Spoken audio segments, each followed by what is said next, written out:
This is Akashvani. In the program Spotlight, now we bring you a discussion on strengthening ties between India and Spain.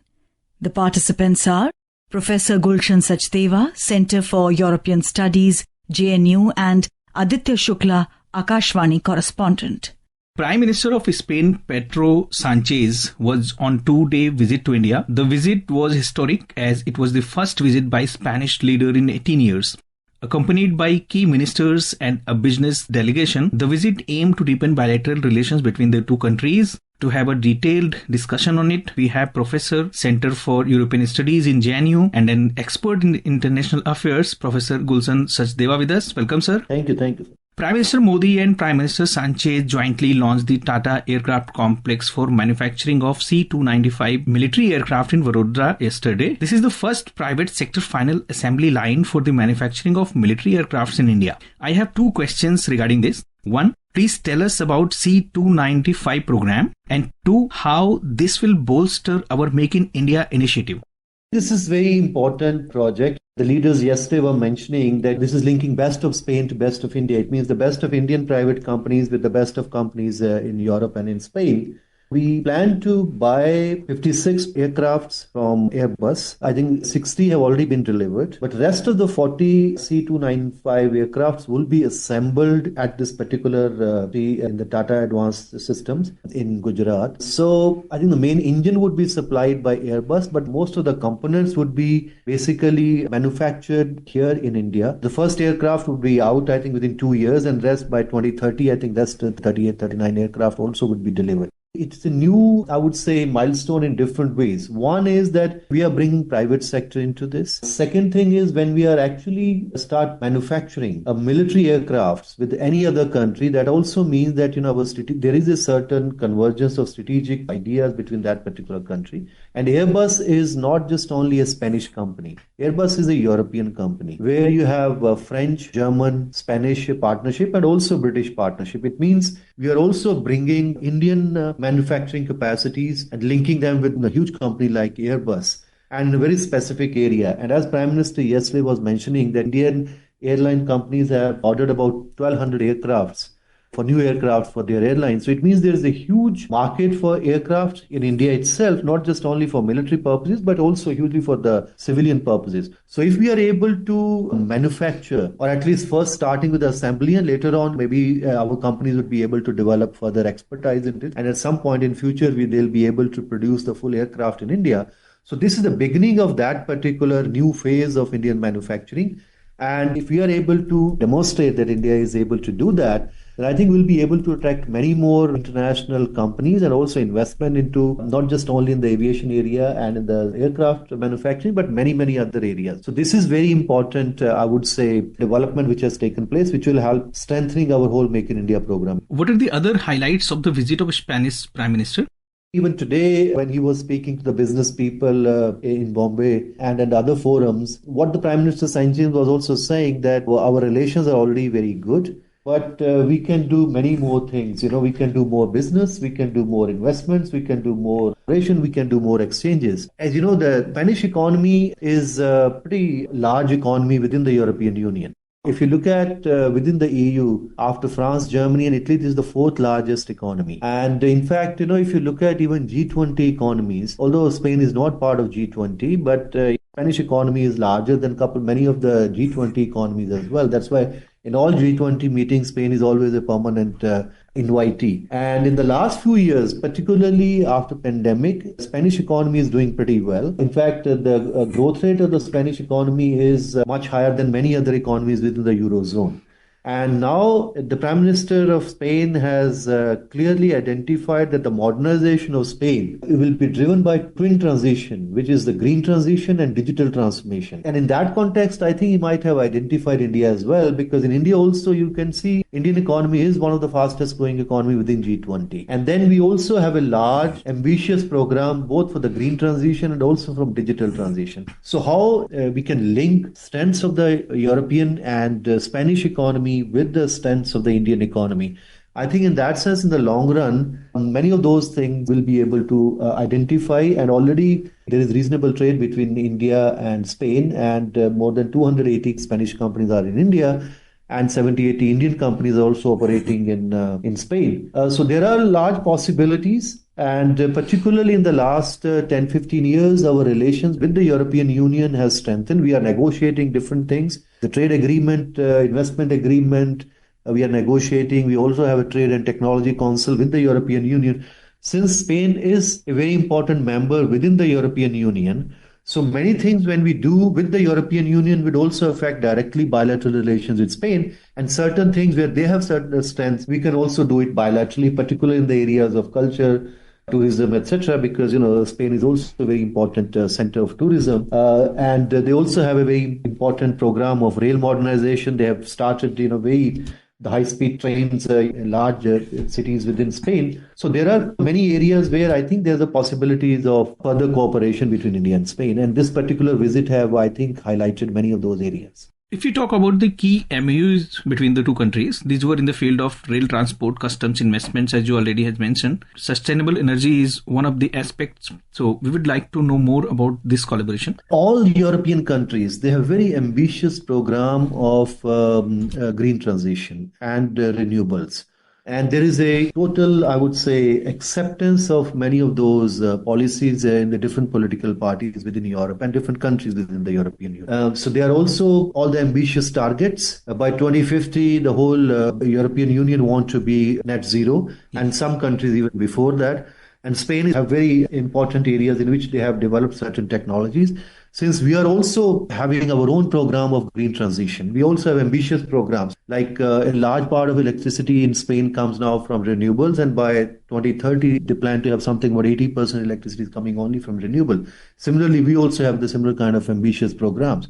How do we really bring these aspects of green transition? But of course, there is a difference between the green transition which is happening in Europe and in India, because in Europe, they are moving away from fossil fuel and even nuclear in some countries like Germany. In India, since our demand for energy is going to be high because the growth rates are very high in India. So what we are doing is, we will continue to use our fossil fuel, but at the same time, the major new investments, we are focusing more on the renewables. So we'll continue to use fossil fuel, we'll continue to use oil and gas and also coal, but we'll add up new things, particularly in the renewable sector. In Europe, they are slowly moving away from this because, the growth rate in Europe overall is relatively slow.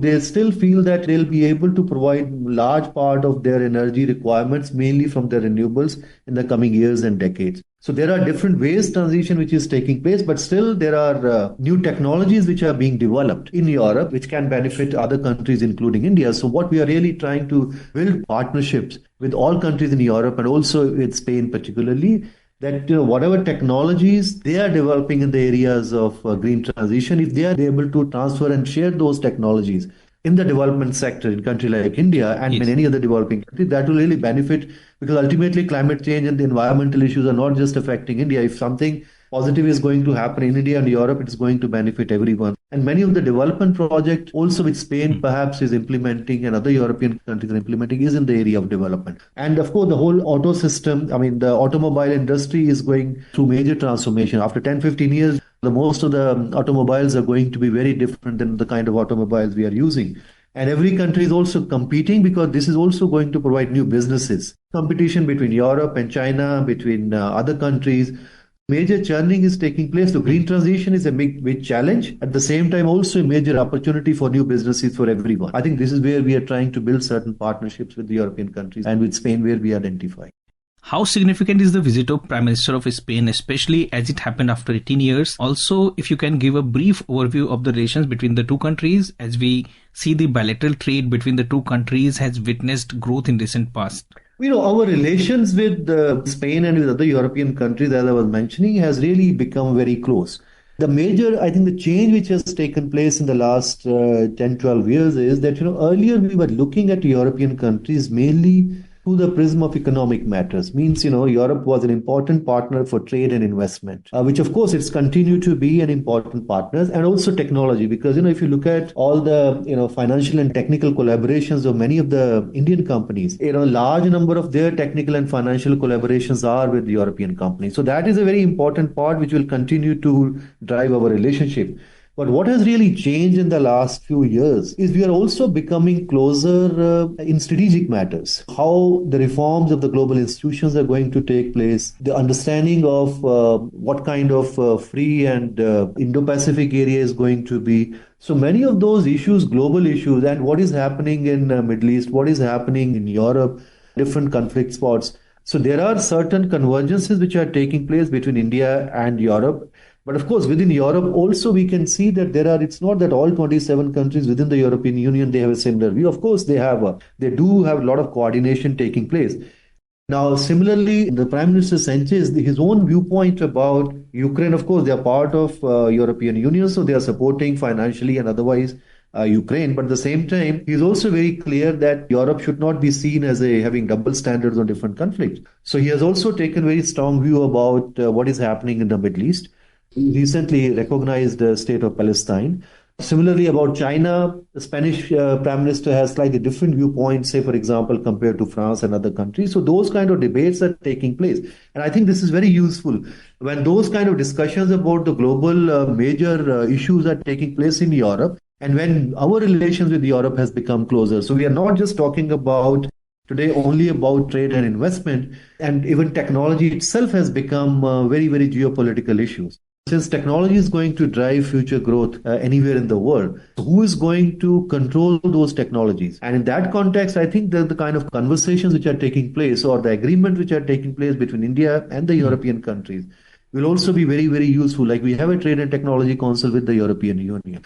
You need to really be dependent on reliable supply chains, rather than depending on those countries which might later on become problematic. This is what Europe is facing. So it means the earlier issues which we were kind of dominating major discussions between India and Europe are just trade and investment. Now we are talking many, many more issues, which also include the strategic and then, of course, issues about technology. Even when we are building a particular, say, for example, start constructing a military aircraft, I mean, you do not really start building military aircraft facility with other countries unless you have a certain strategic understanding on major issues with that country. Many of the development which are taking place, this shows that our relations have become mature. And similarly, just one more point, all European countries, they are also facing serious problems because of their demographic factors. They would need people coming from outside, and the political mood is different. Although the Spanish Prime Minister's, his viewpoints are different because he said, unless we bring people from outside, we will not be able to really economically benefit. So he is relatively more open. Since India has large supply of skilled manpower, so many of the European countries, including Spain, are also looking India, the Indian citizens moving, particularly in the high technology areas, and also helping both the countries, people coming together at the same time, also bringing economies together. The two leaders also welcomed the operationalization of India's first consulate general in Spain at Barcelona and decision to open Spain's consulate general in Bengaluru. How will this facilitate the citizens of the two countries? Obviously, when our relations are improving, when you have more economic and commercial contracts, when you have more political and security issues, we are working together. And then also we are bringing people together. So there is likelihood that more businesses, more people, more tourists will travel to each other's country, and maybe some of them would also start working in each other's country. These new consulates in Barcelona and Bengaluru would basically, I think, facilitate all these exchanges which are going to take place in the coming years. Thank you, Professor, for connecting with Akashvani and giving us insights into the India-Spain relations. Thank you so much. Thank you so much. You were listening to a discussion on strengthening ties between India and Spain. The participants were Professor Gulshan Sachdeva, Center for European Studies, JNU, and Aditya Shukla, Akashvani Correspondent. This program was produced and presented by the News Services Division of Akashvani. You can listen to it on your mobile app News on AIR. This program is also available on our YouTube channel, News on AIR Official. You may share your feedback about this program through email at airnsttalks@gmail.com or WhatsApp on 9289094044.